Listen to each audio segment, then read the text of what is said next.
So here's the program as noted in their disclosure document. If you look at the overview of the program, you will see that first-time purchasers of the UPS Store franchise who are members of an underserved group are eligible to pay a $14,950 initial franchise fee for their first center, and this is reduced from $29,950. So basically, you're paying half price, a discount of almost $15,000 if you are in a specific group. Now, this sounds great, right? Helping people who need it get into business for themselves.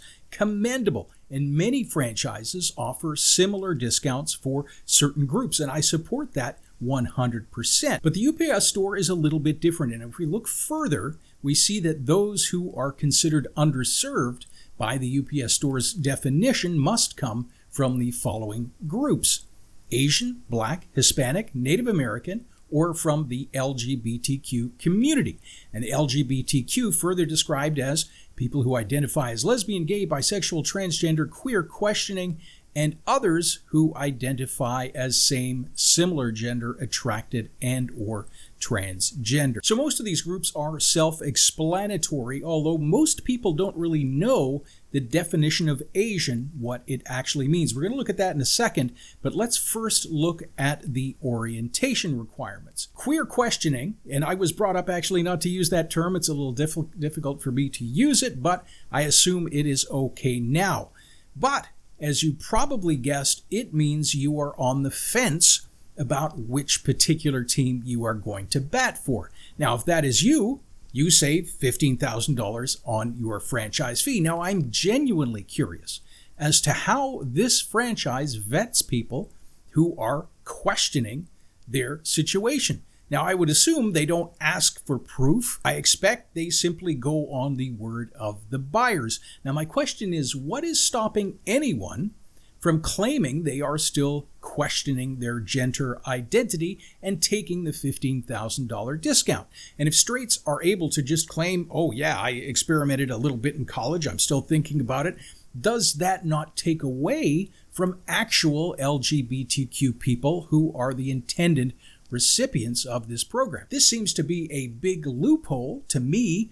And if you think that no straight person is going to ever bend the truth a little to get a $15,000 discount, I would tend to disagree. But I do understand the intent of the program. Data does suggest that LGBTQ group as a whole does earn less than straight counterparts, although this program does have that glaring loophole. But the next underserved group, according to the UPS Store, are Asians. Now, according to the U.S. Census Bureau, Asians' median household income is far higher than all other races at $98,000 a year. Whites are only at $75,000 a year. Hispanic and Black showing a lower average, so it makes sense to me why they would be included in these programs. But based on this chart, I can see there is only one group that does not get any discounts, regardless of their financial situation. No, you might say, many others are also not getting a discount, but keep in mind there are actually 51 countries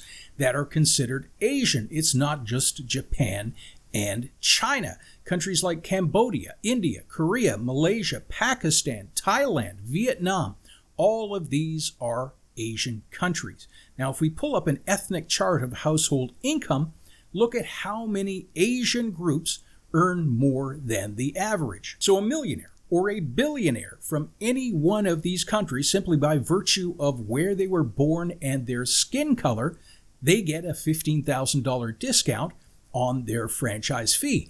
Now, a disadvantaged person who maybe grew up in a shack in the U.S. Appalachians, they fought addiction, they worked so very hard, 14-hour days in a factory for decades, saving, scrimping to try and one day better themselves and own a business, no discount for you simply because of the color of their skin and their orientation.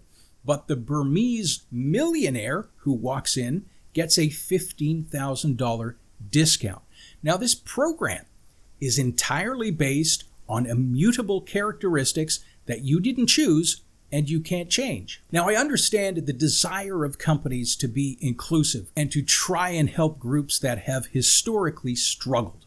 But more and more companies seem to equate that drive with helping anyone and everyone except one specific group. Now, I would never buy the UPS Store franchise, so this doesn't affect me even a little bit, but I would absolutely understand the feelings of a person who grew up in poverty and is then denied a helping hand simply because of the color of their skin and their background. And I also understand that while Asians as a group do enjoy significant business ownership, there are also struggling Asians that could benefit from these types of programs. But are there also not multimillionaire Black and Hispanics? Of course there are.